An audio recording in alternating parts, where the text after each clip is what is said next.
Olá, meus amigos, minhas amigas, meus votos de muita paz. Este é o estudo do Evangelho da Federação Espírita do Estado do Espírito Santo. Estamos estudando o Evangelho segundo São João. Queremos manter contato diretamente com o texto bíblico e o nosso objetivo é compreendê-lo pela análise dos versículos à luz do Espiritismo. Hoje finalizaremos o estudo do capítulo 11 e vamos estudar os versículos de 55 a 57.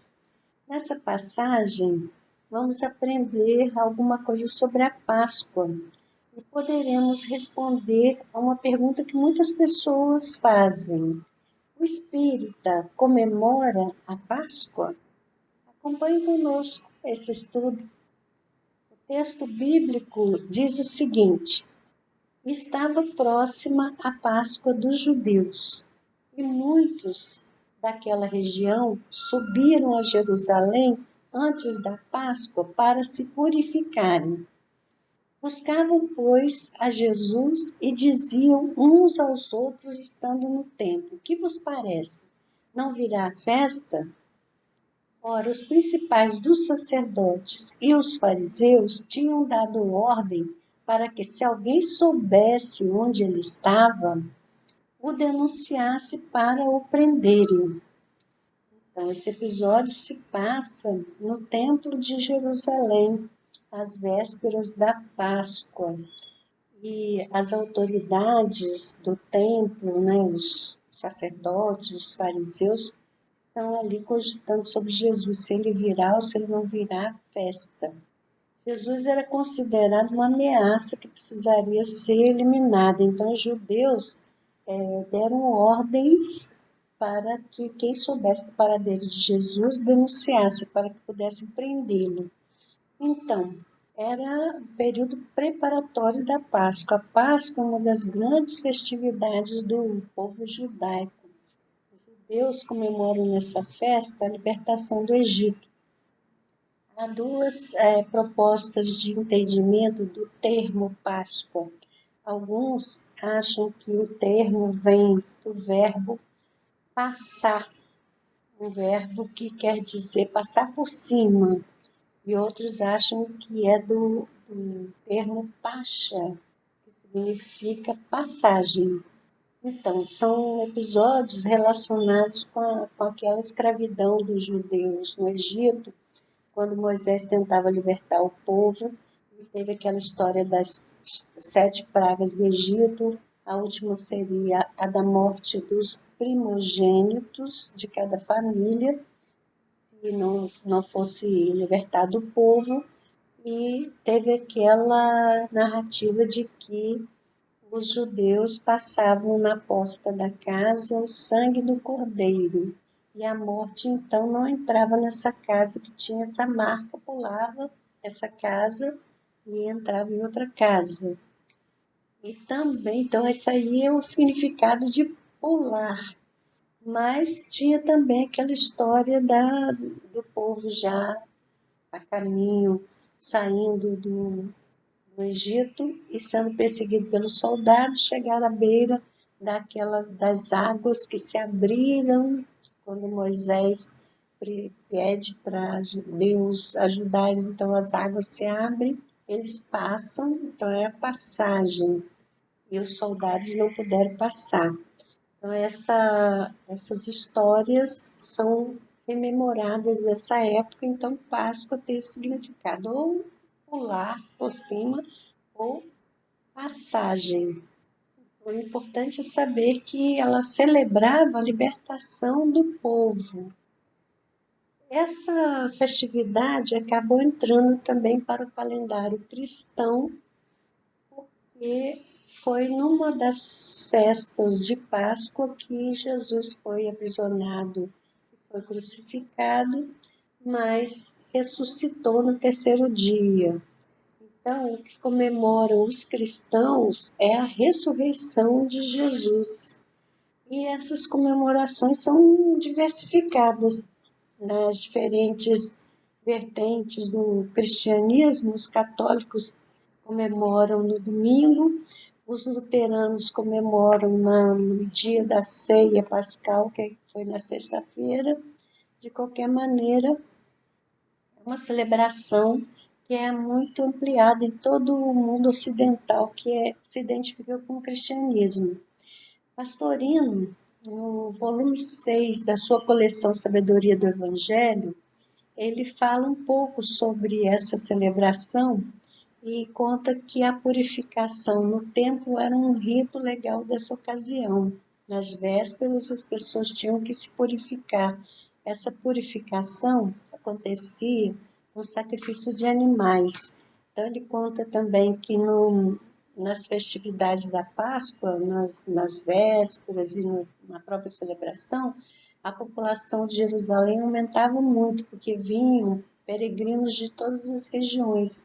As pessoas acampavam, às vezes fora da cidade, o comércio ficava regurgitando, fervilhando de pessoas. Havia esses rituais de purificação que envolviam muitos sacerdotes. As 24 turmas de sacerdotes do templo precisavam atuar continuamente para dar conta de toda essa demanda. Só em Jerusalém é que podia ser sacrificado o cordeiro. Tinha normas também. O cordeiro tinha que ser sem defeito, tinha que ter entre 8 dias e 1 ano. E depois de sacrificado, ele deveria ser servido como alimento para no mínimo 10 pessoas ou no máximo 20 pessoas. Eram as normas daquela celebração. Eles usavam muito fazer leituras dos textos do Velho Testamento durante a celebração, e Pastorino destaca também a ansiedade manifestada pelos sacerdotes para saber se Jesus vinha ou se Jesus não vinha àquela festa, né? E o Pastorino faz uma extrapolação dessa percepção da ansiedade, lembrando que hoje ainda a ansiedade é um sentimento que pode atrapalhar o nosso contato com a realidade espiritual. Ele diz que continua sendo um impedimento para que a gente possa receber as radiações de Jesus, porque a ansiedade causa perturbação. Talvez o Mestre esteja guardando a nossa pacificação interior para fazer ouvir a sua voz. Então, há muita bibliografia a respeito do assunto. Eu vou recomendar, por exemplo, da autoria da Amélia Rodrigues pela psicografia de Valdo Franco, o livro Quando Voltar a Primavera, no seu capítulo 16, e o livro A Mensagem do Amor Imortal, no seu capítulo 17 e 19. E são lições importantes também que nós podemos ver no Evangelho segundo o Espiritismo, nos capítulos 1 e 2. O vínculo do espírita com o cristianismo, ele está evidenciado na pergunta 625 de O Livro dos Espíritos, quando Kardec indaga qual foi o espírito mais elevado que Deus enviou à Terra para nos servir de guia e modelo, e os espíritos reveladores responderam: Jesus. Então, nós espíritas também estamos conectados à mensagem de Jesus e estimulados à prática da moral cristã.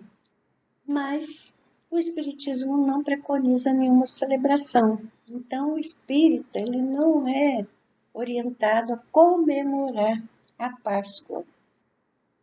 No site da FEB tem um texto que comenta esse assunto. Diz assim: a doutrina espírita não comemora a Páscoa, ainda que acate os preceitos do Evangelho de Jesus, o guia e modelo que Deus nos concedeu.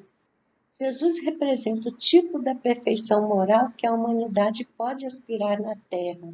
Contudo, é importante destacar que o Espiritismo respeita a Páscoa comemorada pelos judeus e cristãos e compartilha o valor do simbolismo representado, ainda que apresente outras interpretações.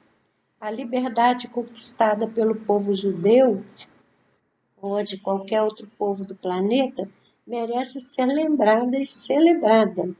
os 10 mandamentos, o clímax da missão de Moisés, é um código de todos os tempos, de todos os países, e tem por isso mesmo caráter divino.